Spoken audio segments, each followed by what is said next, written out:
perfect century if they do some sort of aggression.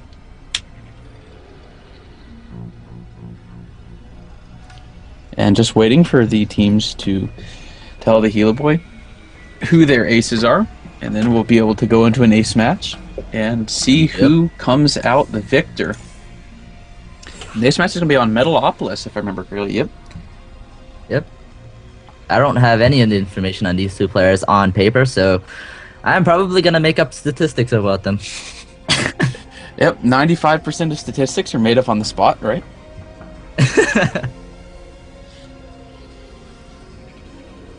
So, without even knowing what the aces are, I can tell you that the ace for Stanford is actually a former GSL champion. As the ace for RPI, though, actually won WCG back in Brood War. So we'll see if the WCG USA champion can beat the GSL champion, StarCraft 2 Brood War. Actually, that would be a pretty awesome game. Unfortunately, I think. Wow, I do sound like McLovin. Son of a. Nice.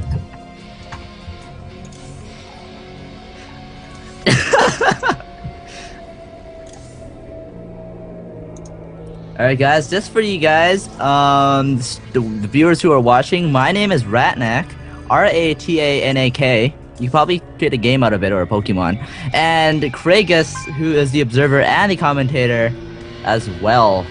We're both in engineering at Waterloo, so yeah, we're awesome.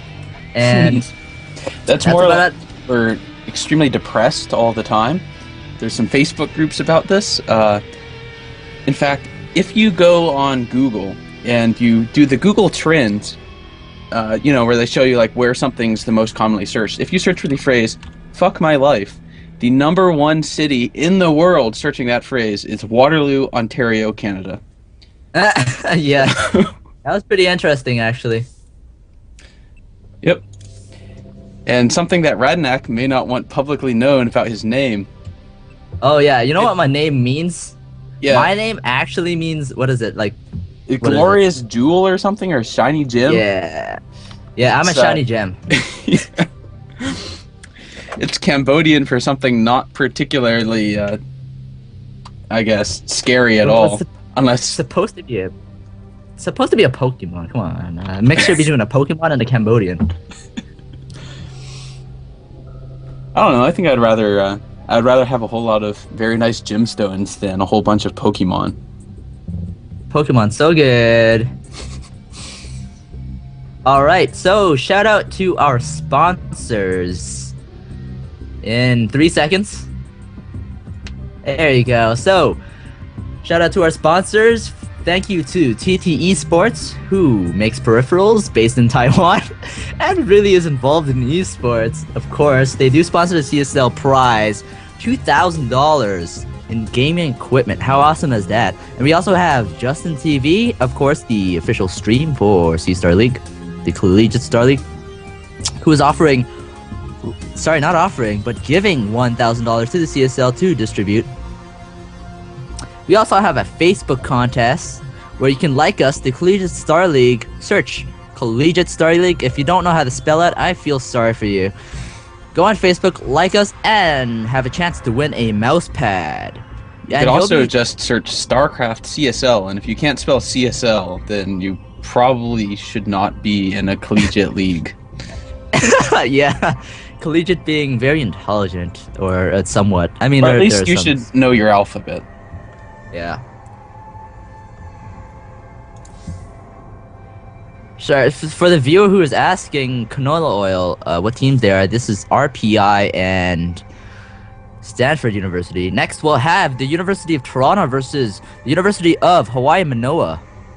You know, an interesting thing about canola oil, there's actually no such thing as a canola plant. It's actually a plant called the rapeseed. And they figured that nobody would buy rapeseed oil for obvious reasons. So they marketed it as canola oil, because if I remember correctly, it is native to Canada, hence the can. Yeah, canola, yep. So yeah, if you buy canola oil, it's actually rapeseed. So we are currently waiting for... I use canola oil for my raping. Sorry, I found that funny. It's just that is some Canadian stuff. That is Canadian rape. Use canola oil for lubrication instead of some old-fashioned vegetable oil. Well, they're kind of the same thing. Shut up. That was a joke. Damn it. Perhaps you're not particularly choosy in your oils. Oh, I love coconut oil. Oh, coconut oil is like... Coconut oil is just god tier. Oh yeah. Oh yeah. And the fact that it has a higher burning that's great. Smoke point. Yeah, it has a higher smoke point, so all the good fats that are inside the coconut oil is left in the food that you're eating, unlike other oils. So yeah, and it doesn't taste like fire. I actually exactly. I use grapeseed. Sorry, that's with a G. Oil for the same reason, as it has a very, very high smoke point. So you can cook at an extremely high temperature, which lets you get some Maillard reaction to go out in your food, and it's just so we good. have 500 viewers. Nice. So they can hear me talk about Maillard reactions in their food. Hey people, when you're cooking your beef, cook at a high temperature. If your stove's not on maximum, you're probably doing it wrong. Now you've learned how to cook. Yeah. Very important for the Collegiate Star League. Yeah, and use coconut oil. It is so good for you. You will, okay, I can't say you won't become fat, but it is so good for you. Yeah, coconut oil or grapeseed oil, good choices when you're cooking. Don't use olive oil for cooking. It just burns. Like, it'll smoke up very quickly, and then your entire room will just be filled with smoke, and nobody will like you. And that's, that's terrible. So we're actually going to be getting into the game now. No more discussion of cooking oils. So good. Alright, so we're gonna have a rematch between Situation, who was in a bad situation, the situation he was in the last game, between Situation and TG Insulator. Alright, so on the right side, this is the ace match by the way, guys. On the right side we have Situation, who represents Stanford University as the teal Protoss. On the top side we have TG Insulator representing RPI as the purple Terran. And again, I could probably go through the ratings here. So again, TG Insulator 10-1 in the CSL, 3-1 against Protoss, whereas we have Situation 7-3 in the CSL and 3-1 against the Terran. And Situation, a powerful spammer, as earlier he was spamming at 400 APM. And so far his spam has actually been significant, Situation spam's been ahead of Insulator.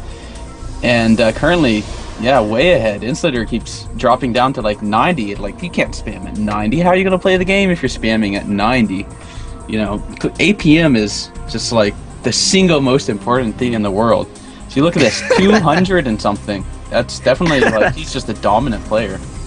Oh yeah, APM, obviously we all know that APM is the direct correlation between skill. There's a direct correlation between skill and APM. If there was an R squared constant in statistics, it would be 2.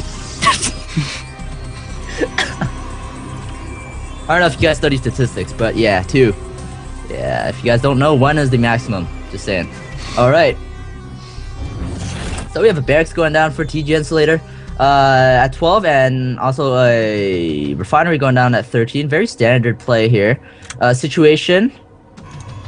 Putting down a gateway, and similar about the same time. Nothing very strange going on. They are close air positions, and they don't know it. They're going to be scouting each other last. Yeah, they probably know it if they were paying attention, as when those probes and SCV came by each other, that's like the timing of that. They would have to send out a really late scout for that to happen if they weren't in fairly, probably close air position. So they probably suspect it, but... Oh yeah, people like my stats joke. I'm getting whispers. Good old statistics. Say, speaking of statistics, CSL's got a new way of ranking teams. Oh yeah, I don't know Blicky or whatever it was. Yeah, I've actually... it's an interesting approach. I think it'll be pretty effective once the playoffs go through. Is over. Yeah, once you get enough playoffs, because currently there's not really enough interdimensional play, I think, for... Or not interdimensional, that would be incredible. interdivisional play. If there was interdimensional play, that would just be awesome. Yes, interdimensional play. Like, and it looks like awesome. Insulator is going to be doing roughly the same thing he did in the previous game, getting a reactor and then a tech lab, and going to do some sort of early pressure with probably concussive shells. Gonna do that. The probe died. What a hero. Yeah, just scouting. And Situation doing the same build again. So both of these players confident in their builds. Oh yeah. Oh, the Robo. Wow. Okay. Yeah, that's This is actually this was one of the 2 builds I would use when I played Protoss PvT. Either gate Robo gate, and then you get a fairly early expand, or 1 gate fast expands. I preferred the latter, but yeah, it's a pretty strong build, but you do have to be quite good with your sentries against this kind of early pressure. I'm hungry. Well, you're talking about cooking oil. I mean, All right. You should be a true Canadian and drink beer instead. Or for I have Waterloo Dark. Hey, those from Waterloo. You guys drink Waterloo Dark? So good. Yeah, it is a quite solid beer, assuming that you like beer that's like not Corona. Good.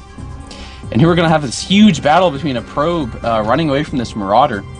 Oh, epic. Yeah, that was an incredible battle. I think the probe was gonna win that one. Yeah, me too. The probes are heroes. I mean, yeah, like back in Brood War, Noonie beat Idra with a single probe. I mean, you can kill the best player in the world with 1 probe. Situation was. Wait, when is he gonna expand here? After his robotics base down, he's going to expand, I believe. Yeah, going for a really fast Colossus. Very good idea, in my opinion. Generally against a lot of Marines like this at the beginning, that fast Colossi is going to help you out quite a bit. Yeah, not mad at me for Marauders. I like to expand a little bit earlier off this build myself, but he knows that his opponent's going to be doing some sort of early pressure, so he wants to get a little bit more of an army out before he goes ahead and does that. Situation, being a very good player and using his obs to follow his army, he's gonna know that he's going to be pushing out, and he's getting ready some sentries, making sure he has 2 so he blocks the whole ramp in case he misclicks. Insulator killing off that probe that was sitting at the watchtower, but the probe did his job. Situation knows that he is about to have a situation going on at the front of his base with this army charging in, pulling back that probe that was sitting there ready to expand. So he's not going to try to expand in the middle of being attacked, which is probably a good choice. This can go either way. Picking off a pylon. Oh, very nice. Scan. Using a scan to get vision and then just killing something. That was a nice move from Insulator. Ooh. Colossi does come up with Situation, but is the upgrade done? No, he does not have Thermal Lance, so he's going to have some close-range Colossi, something you don't really hear about. So TG Insulator is kind of pulling up at the front of his base, but what do you think about that Colossi? Colossus without range, they get a bad rep. I mean, later on in the game, it's terrible. But in these early situations without range, you can actually get a pretty decent battle going, particularly on the defensive, because it's not like you're engaging these massive, massive open areas with huge concaves. You're engaging at your ramp. That's a pretty small space, so the massive range of a Colossus, it's helpful, but I would rather have 2 Colossus than 1 Colossus in range in this situation. Is he gonna push TG? So they're gonna maybe not go up the ramp. You gotta be careful because of the and Colossus almost picked off. That Colossus almost dead. 43 health. 1 more volley could have killed it. Oh yeah, ouch. That was pretty bad for Situation. But he's going to move out anyway, although that Colossus getting kind of confused at the corner, and a big battle going down. We're going to see what's going to happen here. Those force fields not doing a huge amount, but some nice Colossus micro, although Situation does lose 1. Yep, but the sentries do stay alive. Very good. The sentries are alive. They should force field the ramp. This army is almost dead though, so the Colossi goes down. War cry. That was my war cry, by the way. Anyways, the Colossi does go down. Although, even though Situation lost his Colossus there, well, for a while they're even with food, but